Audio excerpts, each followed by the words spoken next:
Bueno, buenas tardes a todos y a todas.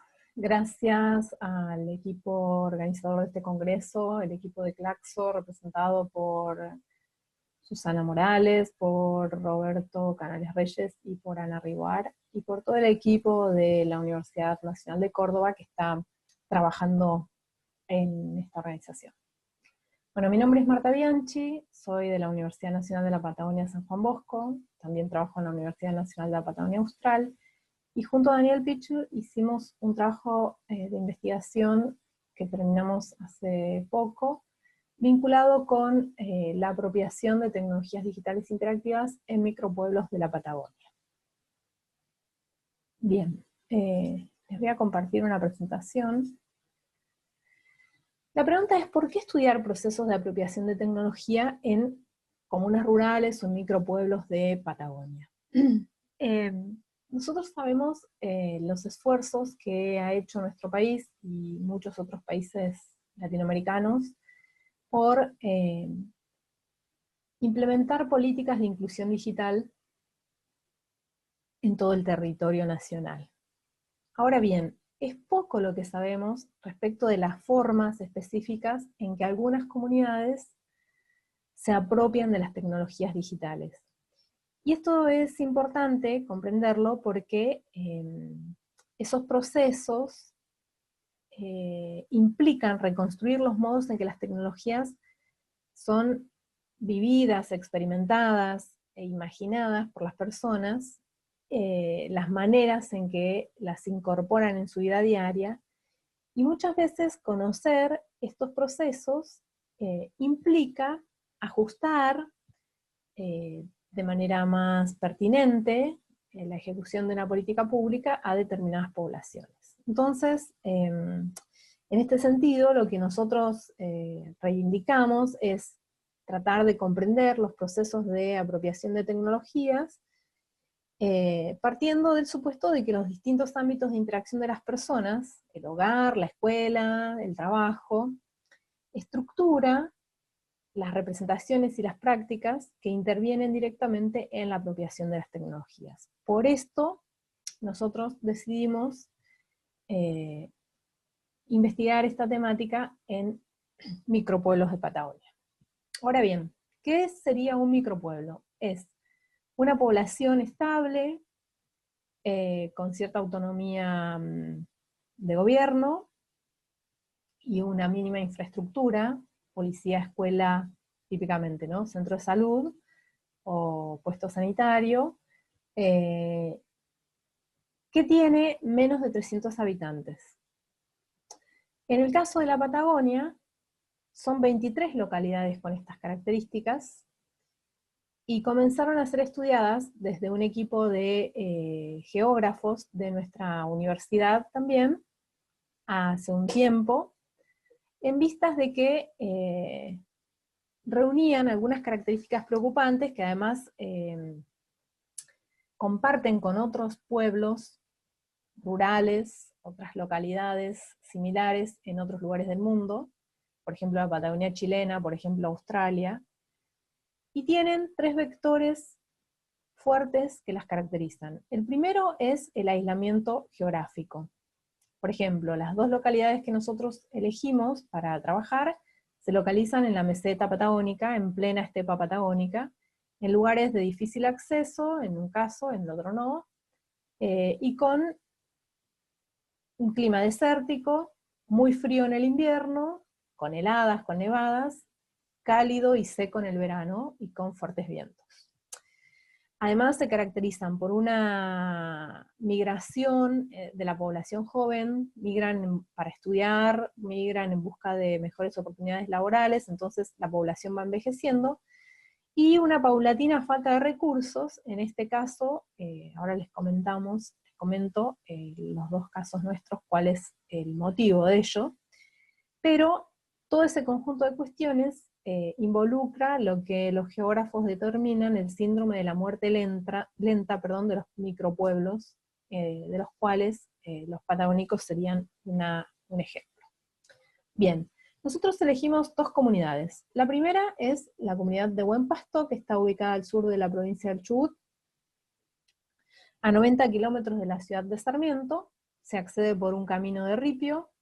En el invierno ese camino nevado, congelado, inundado. Fue fundada en 1914, en este momento hay 100 personas más o menos viviendo, 110, 105, y en el último tiempo su población ha decrecido un 30%. ¿Esto por qué? Porque su principal actividad está ligada a la ganadería ovina y las estancias que están alrededor, y se nutre, digamos, el pueblo de las familias, de la gente que trabaja en el campo, de manera permanente como puesteros, o de manera eventual en las tareas como señalada, esquila, etc. Y últimamente hay muchas estancias que han cerrado o que han reducido mucho su personal en función de la crisis ganadera del país. La otra localidad es Fitzroy, está en el norte de la provincia de Santa Cruz, a 90 kilómetros de la ciudad de Caleta Olivia. Sobre la ruta 3, acá se accede desde el asfalto, por lo tanto es diferente la situación a la de Buen Pasto. Esta localidad fue fundada en 1921, inicialmente ligada a la actividad del ferrocarril, que unía la cordillera de Santa Cruz con el puerto de Puerto Deseado, y está conectada con la localidad de Jaramillo. Ambas conforman la misma comisión de fomento. En este momento hay 326 personas viviendo en 81 hogares, y su población ha aumentado un 40% desde la última década, debido a la instalación de explotación minera en los alrededores, que reactivó un poco su economía. Bueno, un poco para, antes de avanzar, digamos, en las consideraciones respecto de los procesos de apropiación propiamente dicho, tenemos que destacar una cuestión, y es que en el caso de Buen Pasto, solamente tienen acceso a una señal de internet satelital, a partir de 2 antenas de Wi-Fi es distribuida en el pueblo, pero no tienen telefonía celular, y solamente cuentan con 4 teléfonos fijos en el pueblo. Uno es semipúblico, el otro está en la escuela, el otro en la comuna, y el tercero en la comisaría. Reciben señal de televisión satelital también, y escuchan radio AM. En el caso de Fitzroy, es una localidad que a partir de la instalación de las mineras tiene telefonía celular, tiene conectividad 4G, y además se escucha radio FM y AM, tienen televisión satelital también, y un tercio de sus casas cuentan con teléfono fijo o teléfono satelital. Bueno, ¿qué cuestiones hemos visualizado a partir de las entrevistas en profundidad, de las cuales tengo acá algunos extractos? En primer lugar, creo que la condición que más nos sorprendió respecto de conocer a la gente de estos lugares y de entrevistarlos, fue la pervivencia de un imaginario de aislamiento que es mitigado a partir de la cuestión de la inclusión digital. A ver, si uno quiere, la cuestión de la exclusión o la cuestión del aislamiento, de alguna manera se alivia a partir de la posibilidad de la conectividad. Pero hay una diferencia muy fuerte entre Buen Pasto y Fitzroy. Por ejemplo, Buen Pasto está lejos de todo, o sea, la red federal de fibra óptica pasa por Ruta 40, los excluye.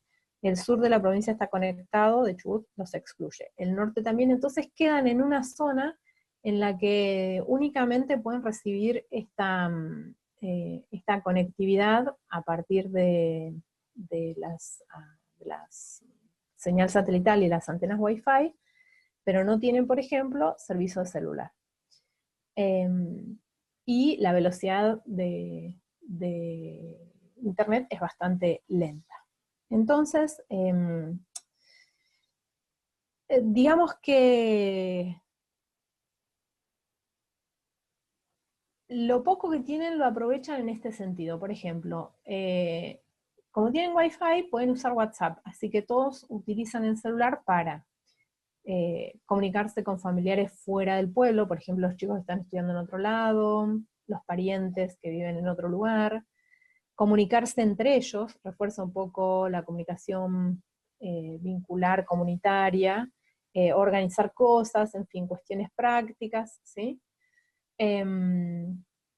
Y ponen, digamos, al servicio de los proyectos del hogar, de la escuela o del centro de salud, lo digital al servicio de esos proyectos. Por ejemplo, se ha organizado en Buen Pasto una fiesta del pueblo y entonces se aprovecharon las redes sociales para hacer publicidad a través del Wi-Fi. Bien. Pero siempre esta incorporación, digamos, está muy dinamizada por los sectores más jóvenes y la escuela tiene un lugar muy importante en las formas de imaginar y de aprender a usar la tecnología a favor de distintos proyectos. De hecho, por ejemplo, hicieron hace poco un proyecto de ecoturismo que resultó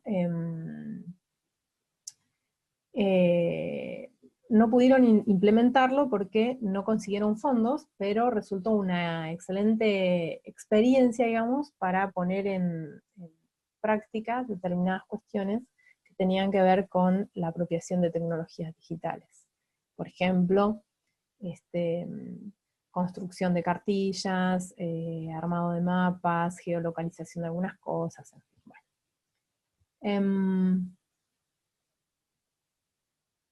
Una cosa que nos llamó muchísimo la atención fue que pervive en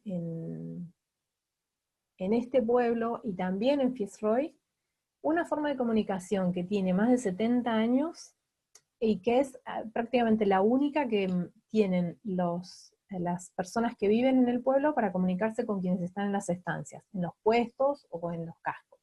Y es el mensajero de LU4, el mensajero de la radio AM. Por ejemplo, una entrevistada dice: mi esposo trabaja en el campo, viene cada 5 o 6 días. Si yo tengo una urgencia, la única manera de comunicarme rápido es con el mensajero de LU4. Por ejemplo, se le comunica a Juan Ramírez, de Estancia La Pastora, que Emilia viaja con urgencia a Sarmiento por estar enferma mamá Elsa. Eso es suficiente para que mi esposo sepa que tiene que venir enseguida. ¿Qué tiene el esposo en el campo para escuchar? Una radio a pilas. Y a la noche tienen un grupo electrógeno con el que también pueden enchufar la radio. Bueno, acá podemos escuchar un fragmento del mensajero de LU4, que además, por ejemplo, en el caso de Fitzroy, le sirve a la gente del puesto sanitario, a la gente del pueblo, etcétera, para la misma cuestión, avisar a la gente de las estancias sobre alguna cosa. 2151.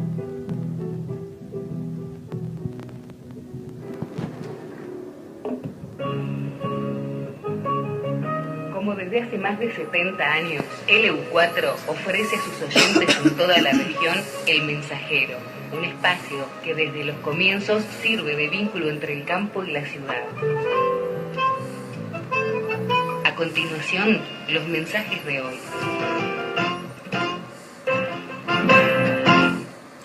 Para Fabián Escoda, de Estancia Cerro Bayo, ya tiene saldo en el teléfono satelital por si necesita llamar. Atienda la radio de 11 a 13 o a las 17:30 como siempre. Papá está bien. Firma Escoda Jaime. Para Adán Rojas, de Establecimiento La Paloma, comuníquese con su esposa antes del viernes. Firma Soledad. ¿Qué cuestiones encontramos de, bueno, que los jóvenes son los principales dinamizadores, que el espacio escolar es uno de los principales motores para la incorporación de la tecnología, no es ninguna novedad, eso es más o menos parecido a todos los lugares que se ha estudiado este proceso, ¿no?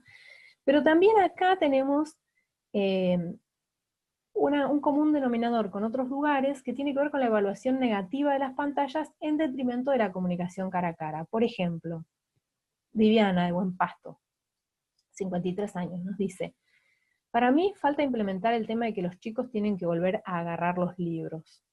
Los chicos tienen que leer, como en nuestra época, pero vos ves a las madres jóvenes, ¿qué hacen? Se buscan, a ver, toma el celular y listo, te quedas tranquilo, ya está. No es como en la época nuestra, que agarrábamos un libro y le contábamos cuentos a nuestros hijos. O por ejemplo Manuel, de Fitzroy, 52 años, dice: la gente vive pendiente del aparatito. Yo les estoy dando indicaciones y suena el celular y no me escuchan. Hay, en este caso, una valoración negativa de la irrupción de las pantallas en la comunicación cara a cara, que es común a muchos otros estudios, en la que intervienen desde la amenaza a la autoridad,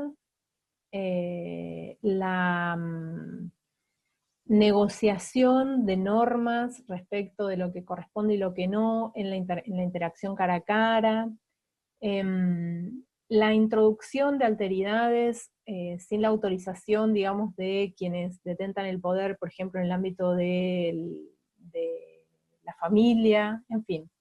Nada diferente a otros lugares, con los matices propios de cada uno de los dos pueblos que analizamos y sus accesos diversos, ¿no? Y también encontramos una de las principales resistencias es la falta de relevancia para el contexto particular en el que se desempeñan algunas personas, en especial las más grandes. Es decir, las personas más grandes necesitan mucho esfuerzo para aprender a usar la tecnología y ponerla al servicio de un contexto particular, ¿no? Entonces, la falta de relevancia, o sea, no les aporta nada nuevo a su vida incorporar una tecnología a esta altura, y entonces, la verdad, evalúan que el esfuerzo que les cuesta incorporar esto nuevo no vale la pena, y directamente dejan, o abandonan, digamos, el proyecto, por más que las generaciones más jóvenes los involucren, los estimulen. Bueno, volviendo a una de las cosas más fuertes que encontramos respecto de las conclusiones generales, nosotros imaginábamos que la llegada de la comunicación digital a estos micropueblos iba a tener un efecto dinamizador más grande, ¿no? Que iban a poder ser mejor aprovechadas para proyectos de desarrollo diferentes, para ponerlas al servicio de cuestiones que sean importantes para la gente, etc. Pero la verdad es que lo que encontramos es que son importantes en el caso de la inclusión digital, de anudar lazos familiares, de mitigar la incertidumbre cuando alguien se va lejos, etc., pero no contrarrestan de ninguna manera las cosas estructurales de fondo, la falta de trabajo, la objetiva lejanía con los centros más desarrollados de la provincia, para los cuales tienen que asistir para las cuestiones fuertes de salud, para las cuestiones fuertes comerciales, para las cuestiones de decisión política. Al fin y al cabo, y esta sí es una distinción también muy fuerte entre Buen Pasto y Fitzroy, también en algunos casos en Buen Pasto el uso de Internet queda como deuda, digamos, de infraestructura, queda en las posibilidades imaginadas de la gente. Por ejemplo, Dice Agostina, de 34 años, si hoy en Buen Pasto hubiera mejor internet sería buenísimo. Podríamos tener capacitaciones, hacer videollamadas, bajar música. Ella expresa de alguna manera la potencialidad que conoce, que abriga internet, pero de ninguna manera esto es posible hoy con la infraestructura presente en Buen Pasto. Sin embargo, Fitzroy, por ejemplo, que tiene muy buena internet, ha logrado, por ejemplo, que muchos de sus jóvenes se queden a estudiar en el pueblo por la oferta que tienen algunas universidades como la UMPA de carreras totalmente mediadas técnicamente. Hay otras universidades en el país también que lo permiten, y esto es una gran oportunidad para los jóvenes en el pueblo. También para las personas de mediana edad. En otros casos, en Fitzroy, por ejemplo, se han desarrollado proyectos que tienen que ver con valorar el patrimonio del ferrocarril, han recuperado la estación de ferrocarril, también la de Jaramillo, con toda la historia alrededor de Facón Grande y demás, y están pensando en impulsar turísticamente esto, entonces están armando cabañas, han hecho un proyecto con la universidad, tienen también una inversión ahí en esfuerzo para incorporar las tecnologías digitales al servicio de esos proyectos, ya sea para la publicidad, para visitas virtuales, etc. Así que, bueno, nada, hasta acá, rápidamente, muy abuelo de pájaro, por los 15 escasos minutos, y bueno, quedamos pendientes de la discusión que podamos entablar, de las preguntas de ampliación. Muchísimas gracias.